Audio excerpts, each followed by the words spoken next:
आपके अपने चैनल स्वरा Unacademy classes पर। यहाँ हम बात करेंगे national eligibility cum entrance test UG, और इसमें जो नीट यूजी एग्ज़ाम फॉर्म है इसके लिए 2024 वाला जो फॉर्म है इसके लिए एलिजिबिलिटी क्राइटेरिया तय हुआ है और एक कैटेगरी वाइज तय किया गया है।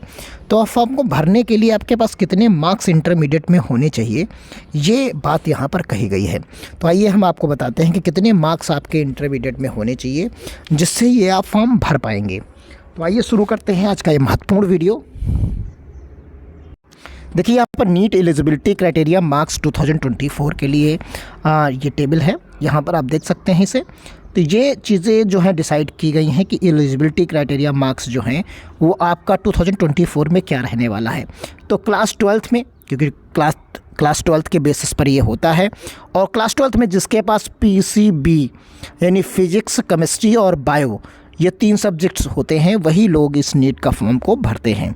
तो यहाँ पर क्लास 12th में required for the NEET 2020 exam is separated for the each category and can be listed as follows. The NEET eligibility criteria marks in class 12th to be considered are aggregate marks only for PCB subject। यानी यहाँ पर जो aggregate marks देखा जाएगा वो सिर्फ physics, chemistry और biology तीनों सब्जेक्ट्स का एग्रीगेट देखा जाएगा। तो एग्रीगेट कितना कितना होना चाहिए इस पर बात कही गई। तो देखिए यहाँ पर जो अलग अलग कैटेगरी के लिए है वो अनरिजर्व यानी जनरल कैटेगरी के लिए EWS के लिए 50% मार्क्स होने चाहिए। यानी आपका फिजिक्स में कितना है, केमिस्ट्री में कितना है और बायोलॉजी में कितना है, इन तीनों को आप जोड़ लीजिए, ये आपका 50% से अबव हो जाना चाहिए। यानी इस टोटल 50% से हो जाना चाहिए। यानी इनके अलावा कोई सब्जेक्ट्स आप ना मिलाइए इंटरमीडिएट का, यही केवल 3 मिलाइए और तीनों का मिलाकर इस 50% से ज़्यादा हो जाना चाहिए, तभी आप एलिजिबल होंगे।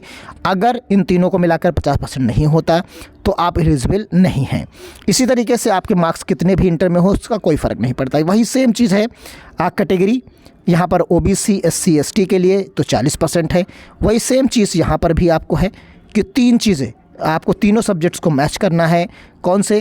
केमिस्ट्री यानी फिजिक्स, केमिस्ट्री और बायोलॉजी, इन तीनों सब्जेक्ट्स को एग्रीगेट निकालिए और 40% से ज़्यादा होना जाना चाहिए। अगर आप हैंडीकैप्ड हैं, किसी भी कैटेगरी के हैं यहाँ पर, तो आपके लिए यहाँ पर जो है 45% होना चाहिए अगर इस वाले रिजर्वेशन में आप जाते हैं।